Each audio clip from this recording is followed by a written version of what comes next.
আসলে মানুষের জন্মগত একটা বৈশিষ্ট্য হচ্ছে গিয়ে মানুষের চাওয়ার কমতি নেই বা চাহিদার কমতি নেই। কথাটি বলার কারণ হচ্ছে এই যে আমরা যেহেতু মোবাইল মেকানিক, তাই আমাদের কাছে নিত্যদিন অনেক রকমের ডিভাইস, অনেক লেভেলের মানুষ নিয়ে আসে। তো আমাদের এক্ষেত্রে কিছু অভিজ্ঞতা হয়, তার মধ্যে কিছু অভিজ্ঞতা আপনাদের কাছে শেয়ার করি। কিছু ক্ষেত্রে আমাদের কাস্টমার ভাইয়েরা আমাদের কাছে আবদার করেন যে ভাই, আমার ফোনটি এখন মাইক্রোফোন রয়েছে, সুতরাং আপনি আমাকে এটা টাইপ সি করে দিতে পারেন কি না, একটু দেখেন, কারণ মাইক্রোফোনগুলো অতি দ্রুত নষ্ট হয়ে যায়। তো আজকের যে ঘটনা, এটা একটু ব্যতিক্রম। কাস্টমারের বাসা হচ্ছে যে ভাই, আমার টাইপ সি ফুট, আপনি আমাকে মাইক্রো লাগিয়ে দেন। এখন আমি মহাবিপদে, কি ভাই, আপনার টাইপ সি ফুট, মানুষ টাইপ সি ফুটের জন্য পাগল প্রায়, এগুলো নষ্ট হয় না সহজে, অথচ আপনি আমাকে বলতেছেন মাইক্রো টাইপ সি চেঞ্জ করে মাইক্রো লাগিয়ে দেওয়ার জন্য। তো কাস্টমারের যেমন কথা, আমাদের তেমন কাজ। কাস্টমারের চাহিদা অনুযায়ী দেখতে পেলেন যে আমরা ওনার যে টাইপ সি পুরাতন ফোর্টটি রয়েছে সেটি হট গান দিয়ে উঠে ফেললাম। এখন যেহেতু এখানে একটি মাইক্রো ফোর্ট প্রতিস্থাপন করতে হবে, তাহলে আমাদের কিছু প্রসেসের মধ্যে গিয়ে যেতে হবে। যেহেতু ফোর্টটির আকার এবং যেই ফোর্টটি বসানোর যে স্থান, এটা টোটালি টাইপ সির জন্য করা হয়েছে, তাই এখানে মাইক্রো একটি ফোর্ট যদি আমরা বসাতে চাই, তাহলে এটা অনেকটা কষ্টসাধ্য হবে, এটা স্বাভাবিক বিষয়।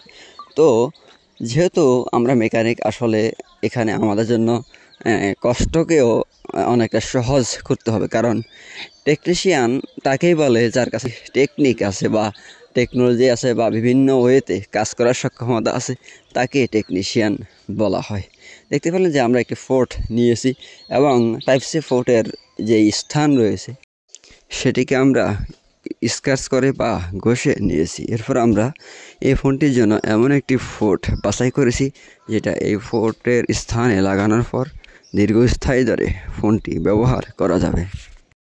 এর পরবর্তী প্রসেসে আপনারা দেখতে পাচ্ছেন যে আমরা চার্জিং ফোর্টটির যেই চার্জিং দুটি লাইন রয়েছে, সেই দুটি লাইনে আলাদা করে ওয়েজ ঝালাই করছি, যাতে করে আমরা যে কাজটি করতে চাইতেছি সেই কাজটি স্বয়ংসম্পূর্ণভাবে করা সম্ভব হয়।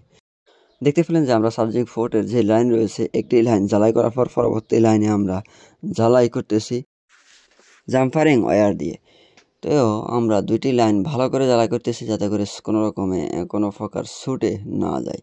এর পরবর্তী প্রসেসে দেখতে পাচ্ছেন আমরা আমাদের যে জাম্পারের ওয়্যারিংগুলো রয়েছে সেগুলো একটু মরিয়ে নিচ্ছি, যাতে করে কাজের সৌন্দর্যতা বজায় থাকে। এরপর আমাদের বাকি যে প্রসেস সেদিকে আমরা যাব, আপনারা দেখতে থাকুন।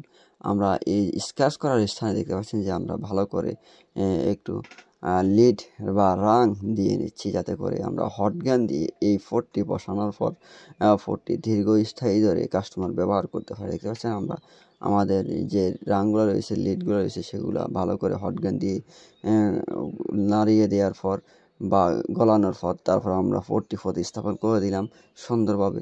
এরপর আমরা ফোর্টটির 4টি কোণা রয়েছে, 4টি কোণার 2টি স্থান বা 2টি কোণা ঝালাই করতেছি, এবং আমাদের চার্জিং যে লাইন রয়েছে, চার্জিং 2টি লাইন, সেটি পজিটিভটি আমরা ঝালাই করে দিলাম, এরপর নেগেটিভটি ঝালাই করে দিলাম। এরপর পরবর্তী আমাদের যে স্টেপ সেটি হচ্ছে গিয়ে আমরা যে ফোনটি প্রতিস্থাপন করলাম তার কার্যকারিতা পরীক্ষা করা। দেখতে পাচ্ছেন আমরা ফোনটি একটু ফিটিং করে নিচ্ছি, যাতে করে আমরা আমাদের যে কাজটি করেছি সেটি হয়েছে কিনা যাচাই করতে পারি। ফোনটি ফিটিং শেষে আমরা যে আমাদের চার্জার কানেক্টর রয়েছে, মাইক্রো কানেক্টর, সেটি আমরা চার্জিং পিনের ভিতরে প্রবেশ করাবো। এরপর চার্জ হচ্ছে কিনা আপনাদের সামনে আপনাদেরকে দেখাবো। দেখতে পেলেন যে আমরা ফিটিং করলাম, চার্জার ইনজেক্ট করলাম, মাশাআল্লাহ কাজটি হয়ে গেছে।